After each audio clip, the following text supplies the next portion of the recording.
lalu dikumpulkan warga di dalam musyola yang berada di desa. Maafkan saya seluruh warga desa Lintang. Saya tidak bisa ngasih solusi ini yang udah bertahun-tahun gagal panen akibat ulah penunggu kali mati. Dan saya sudah bicarakan sama penunggu kali mati. Emang benar dia minta sesajen. Tapi saya tidak mau mengabulkan itu. Karena ini merupakan suatu rencana kejahatan dia buat menghancurkan kita.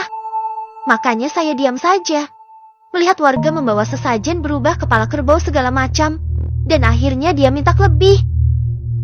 Ucap Kek Malik. Merasa kurang puas penjelasan sesepuh desa. Seperti ada yang dirahasiakan ucap parah warga 30 tahun yang lalu. Next cerita. Dan sampai sekarang semua misteri di sungai itu belum ada yang mengetahuinya, Pak, ucap Pak Adi. Sambil meminum kopinya. Kemana anak bapak? Kok belum kota Palembang sudah mau surup? Tanya Pak Adi yang sudah khawatir. Saat ingin dibicarakan tiba-tiba saja. Nah ini anak-anak saya. Ayo cium tangan sama Pak D Adi.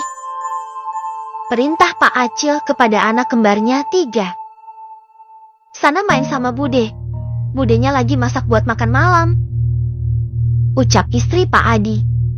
Pendiam anaknya ya Pak Acil, tanya Pak Adi sedikit heran. Biasanya cerewet Pak. Lasada aja tingkahnya. Tapi ini kok jetitin ya? Jawab Pak Acil yang juga keheranan. Pak Acil dan Bu Acil memiliki 3 anak kembar atau disebut wedok cejer telu, istilah orang Jawa zaman dulu nyebutnya. Wedok cejer telu adalah 3 bersaudara yang selisihannya sama. Anak perempuan yang berada di dalam garis darah wedok cejer konon katanya lebih sering mengalami dari alam lain. Tak jarang dari mereka akan berakhir terbunuh. Namun pastinya makhluk gaib akan suka dengan ketiga perempuan itu. Sebab mereka akan dipelihara dikasih makan, lalu dijadikannya dayang-dayang di alam gaib agar kekuatan gaib mereka semakin kuat. Andini, Alfi, Ajeng adalah nama dari ketiga anak Pak Acil dan Bu Asil. Tepat di jam 7 malam-malam Bu Adi baru selesai masak. Dan beberapa jamuan sudah ada untuk tamunya. Pak Acil dan sekeluarga semuanya mari makan, ajak Bu Adi. Loh Nisa, anakmu kemana Pak Adi? Tanya Pak Asil sedari tadi tak melihat Nisa. Dia sekarang sudah kuliah di kota Pak. Biar tenang belajarnya di sana. Ucap Pak Adi yang sudah selesai makan. Ambil jurusan apa? Tanya Pak Adi. Sarjana Pendidikan Pak, jawab Pak Adi. Tepat pukul jam 12 malam. Di saat lagi tidur Bu Acil bermimpi bertemu ketiga putrinya. Dalam keadaan baju lusuh dan menangis terseduh. Padahal anak Bu Acil lagi tertidur pulas di samping Bu Asil. Tok, tok, tok. Tiba-tiba aja pintu kamar diketuk. Ada Pak, tanya Pak Acil. Maaf Pak Asil, kalian harus segera pulang sekarang. Kalau ada waktu dan rezeki kami akan segera ke kota ke rumah Pak Acil. Ucap Pak Adi. Di luar sudah ada 5 motor.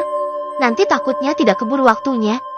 Biar cepat kita naik motor menuju luar desa Pak. Nanti setelah sampai di sana Bapak bisa pakai mobil milik Bapak untuk pulang. Ucap Pak Adi sekalian bantu kemasin barang-barang Pak Acil dan keluarganya. Sudah ada 5 orang pemuda yang masing-masing membawa motor butut. Mereka semua telah meninggalkan desa ini. Apa Nenek Rumini tahu Pak kalau kita menerima orang asing ke desa ini? Tanya Bu Adi yang khawatir.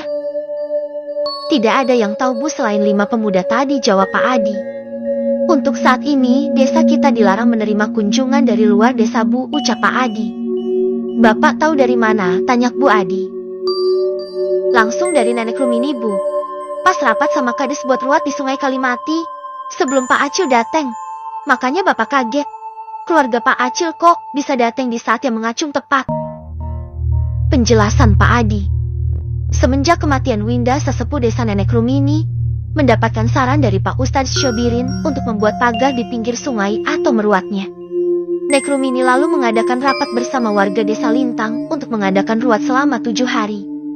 Dan akhirnya Nenek Rumini memutuskan untuk meruatnya seorang diri. Sedangkan di tempat Pak Adi dan Bu Adi, Pak Acil tiba-tiba saja menelpon. Iya, ada apa Pak Acil? Tanya Pak Adi. Saya dan keluarga akan balik lagi ke sana Pak. Sekarang juga. Ada yang mau saya ceritakan Pak. ucap Pak Acil, yang khawatir melihat putrinya yang bertingkah aneh. Setelah sudah sampai rumahnya, anehnya mereka tidak ada yang berbicara sama sekali. Dia membisu. Itu kenapa ya, Pak? Mereka bertiga tidak mau diajak ngobrol. Tanya Bu Adi kepada suaminya. Rasanya aneh.